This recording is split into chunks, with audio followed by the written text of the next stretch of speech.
3 of the 4 divisional round games are rematches.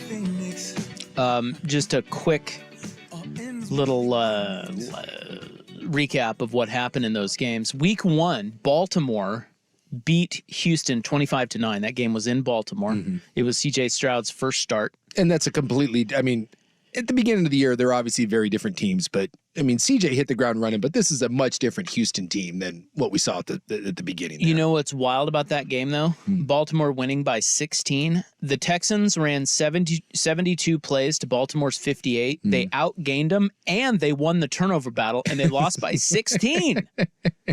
Whoops. How do you even do that? I don't know. That's kind of impressive. Week 6, we had Detroit-Tampa. Mm-hmm.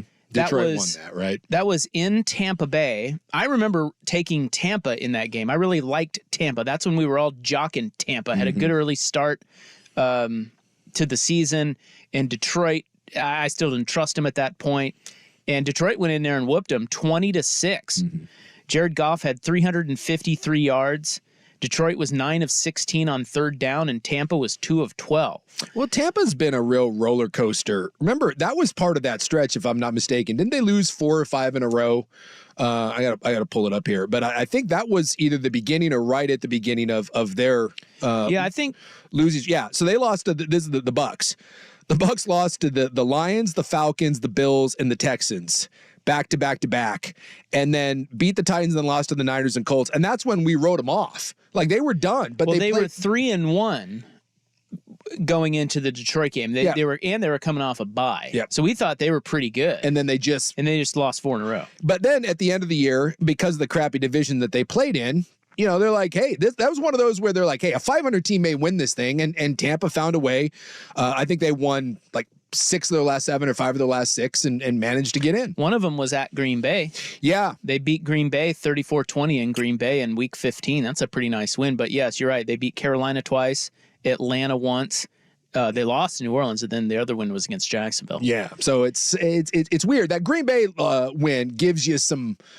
If you're a Bucs fan, I think that's the one that you try to hold up. But the rest of those are kind of like, And then you obviously beat the Eagles last week, and God, I feel like, Jesuit may beat them at this point. I mean, Philadelphia just quit. So I don't know what to make of the Bucs, but the Lions, you couldn't ask for a better game to get you into the NFC Championship game for the first time in 30-plus years than this if you're the Lions. Yeah, I mean this is gift wrapped for you. They're playing the weakest team, yes, for sure. Yeah. But, you get to this round, all the pretenders are out. I mean, it's Bucs are not going to lay down. That's a good defense, and yeah, the quitters, all the Eagles and Cowboys, they've been bounced. I mean, the Detroit secondary, with Mike Evans and some of those. Trust me, there's not another solid team. Kind of scary. Well, yeah, the Lions are good, the Chiefs are good, but neither one of those teams is elite.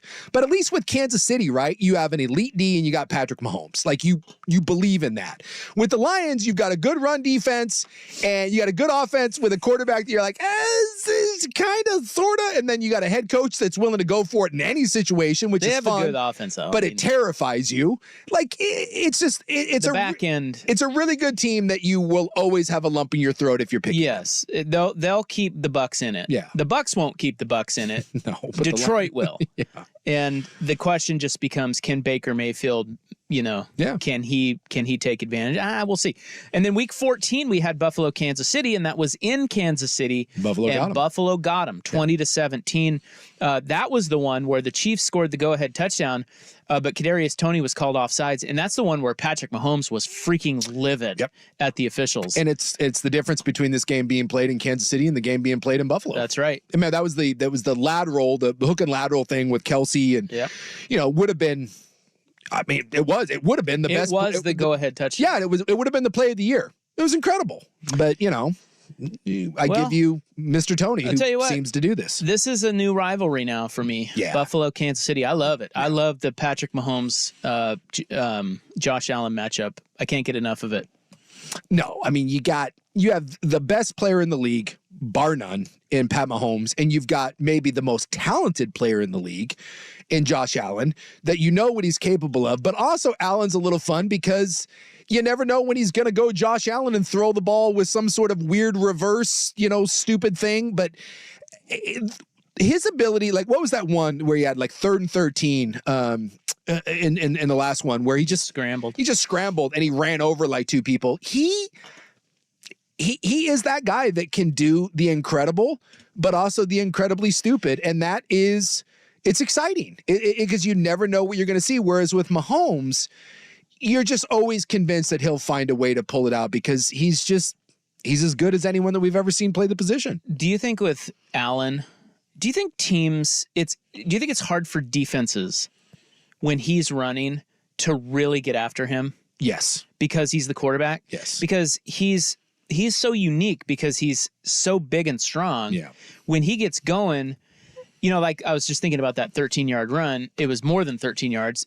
And he made it like it was one of those where it's like if it's anybody else running, you feel like they drag him down before the sticks. But because he's the quarterback and guys are like, I can't really hit him. And he gets 5 more yards. Yep. And they had that one where some people are calling it a fake slide. I think it's more of a juke, where he goes and he kind of breaks down because you can't fake slide.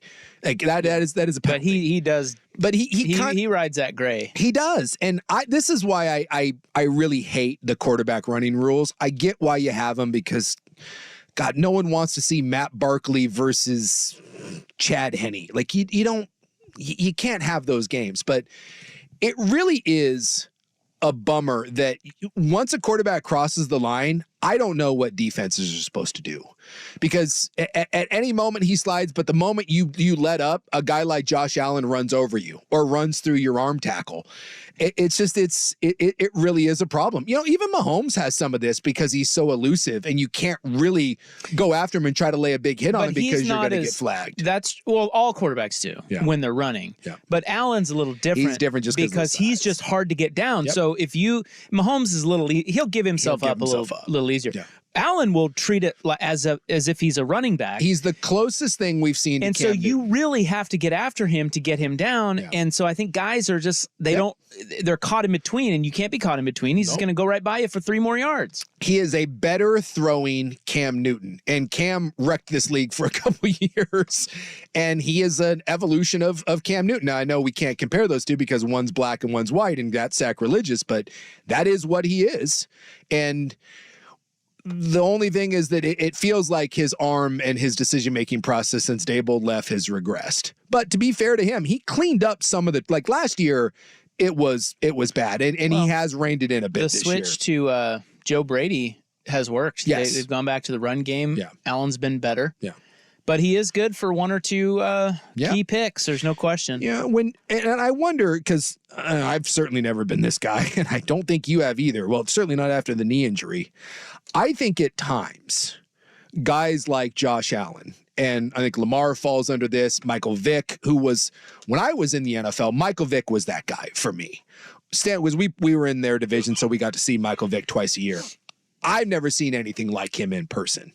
He was just different.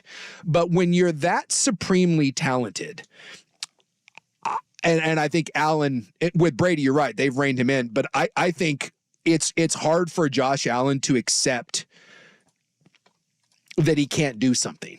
I think there's an idea when you are that much of an athletic freak that you can do whatever you want and get away with it. And I think it leads to bad habits and dumb decisions. Well, and one of the things they watch Patrick Mahomes do it. Yes. Because he kind of does. He does. Exactly. And yet he gets away with it. And you're like, well, that's why he's special. I'm the most talented player in the league, so I can do this. And at times it has to be that. It has to just be a maddening thing for a coach to look at someone and you're like, dude, just rein it in 20% and you're the best player in the league. But it's hard to convince Superman to not fly. They seem like they have, though. Yes, it's gotten much better.